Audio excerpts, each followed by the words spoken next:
आया है, आपको क्या राय है? देखिए, पहले तो एग्जिट पोल जिन टीवी चैनल्स ने किया और जिन सर्वे एजेंसियों ने किया, उन लोगों को इस देश की जनता से माफ़ी मांगनी चाहिए, क्योंकि उनके एग्जिट पोल ने सबसे बड़ा हेरफेर शेयर मार्केट के अंदर किया, और जिससे आपने देखा कि शेयर मार्केट में कितने लोगों का पैसा डूबा, कितने लोग खरबपति अरबपति बन गए। दूसरा काम क्या हुआ कि प्रशासन तंत्र को, चुनाव आयोग को और जनता को भ्रमित करने का काम एग्जिट पोल ने किया। मैं पिछले 3 दिन से लगातार कह रहा हूं कि एग्जिट पोल के जो नतीजे दिखाए जा रहे हैं, ये वास्तविकता से कोसों दूर है। आपने 37% वोट शेयर तमिलनाडु में दिखा दिया, 14% वोट शेयर बीएसपी का उत्तर प्रदेश में दिखा दिया। आपने इंडिया गठबंधन के वोट शेयर तो ज्यादा दिखाए, लेकिन सीटें कम कर दी उत्तर प्रदेश में। यह हेरफेर क्यों किया एग्जिट पोल ने? यह समझ से परे 27% वोट शेयर केरला में दिखा दिया। अब बताइए, ये इस तरह का एग्जिट पोल कोई यकीन करेगा क्या? राजस्थान में 25 सीटें थी, वहां 33 सीट दिखा दिया। हिमाचल में 4 सीट थी, वहां 8 दिखा दिया। उत्तराखंड में 5 थी, वहां पे 6 दिखा दिया। पासवान के बेटे चिराग पासवान 5 सीटों पे लड़ रहे थे, उनको 6 सीट का दिखा दिया जीता हुआ। तो ये एग्जिट पोल अपने आप में एक इसकी पोल खोल कल ही हो गई थी, जब मैंने ये सारे डिटेल सामने रखे थे।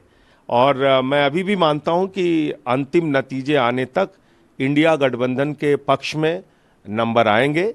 अभी जो मेरी जानकारी है वो 255 के आसपास इंडिया गठबंधन की सीटें पहुंच गई हैं। बहुमत से थोड़ा आंकड़ा पीछे है, लेकिन अंतिम काउंटिंग तक नतीजे इंडिया गठबंधन के पक्ष में आएंगे, बहुमत आएगा। दूसरी बात ये कि ये वक्त बहुत निर्णायक है, बहुत महत्वपूर्ण है। अंतिम समय में जब काउंटिंग हो रही होती है, उस वक्त छोटे छोटे मार्जिन की जो सीटें होती हैं, 2000, 4000, 5000 की, उसमें गड़बड़ी की बहुत संभावना होती है। तो इसलिए जितने भी इंडिया गठबंधन के दल हैं, उन सब के कार्यकर्ताओं से, प्रत्याशियों से मैं अनुरोध और विनती करूंगा कि अंतिम वोट गिने जाने तक, यहां तक कि वीवीपैट की पर्चियां और ईवीएम की मिलान होने तक आप डटे रहें मतगणना केंद्रों पर, अपने समर्थकों के साथ, अपने एजेंट्स के साथ, काउंटिंग एजेंट्स के साथ अच्छे ढंग से मतगणना कराइए। और मैं समझता हूं ये एक बहुत बड़े परिवर्तन का संकेत है अब तक के जो नतीजे सामने आए हैं। आम आदमी पार्टी पंजाब में 3 सीटों पर लीड कर रही है, अच्छी लीड है, क्या कहना चाहेंगे?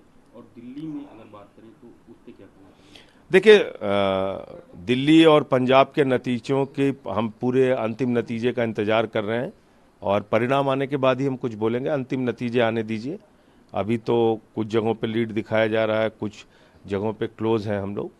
तो अंतिम जब नतीजे आएंगे तो निश्चित रूप से उसके बारे में भी बात करेंगे। लेकिन एक असली चरित्र अभी तुरंत ही बीजेपी का जो है वो देखने को मिल गया कि मैं इधर से जब गुजर रहा था गोल मार्केट की तरफ से, तो वहां मेरी गाड़ी पे हमला करने के लिए बीजेपी के कार्यकर्ता आ गए। अभी पूरे नतीजे भी सामने नहीं आए, अभी बीजेपी सत्ता में भी नहीं आई, परिणाम सामने नहीं आए, बीजेपी का असली चरित्र सामने आ गया। आप मेरी गाड़ी के ऊपर हमला कर रहे हैं, हंगामा कर रहे हैं।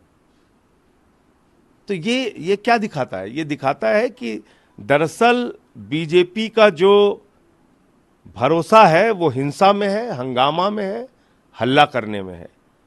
और मोदी जी से मैं सिर्फ इतना कहना चाहता हूं, उनकी पार्टी के लोगों से कहना चाहता हूं कि ऐसे प्रयोग आप क्यों करते हैं हम लोगों के ऊपर? ये तो आपके सारे प्रयोग फेल हो चुके हैं, डराने के, धमकाने के, पीछे करने के। हम आपके आगे झुकेंगे नहीं। आप गाड़ी पे हमला करा रहे हैं, घर पे हमला करा दीजिए, क्या फर्क पड़ता है? मैं यहीं घर पे हूं अपने, यहां भेज दीजिए 10, 20, 50 कार्यकर्ताओं को, वो पत्थर मारें, ईंटा मारें, लाठियां मारें। जो आप लोगों का चरित्र है वही दिखाइए। मतलब अभी पूरे नतीजे नहीं आए, गाड़ी के ऊपर चढ़ रहे हैं, शीशे के ऊपर हमला कर रहे हैं। क्या है ये? मजाक बना रखा है।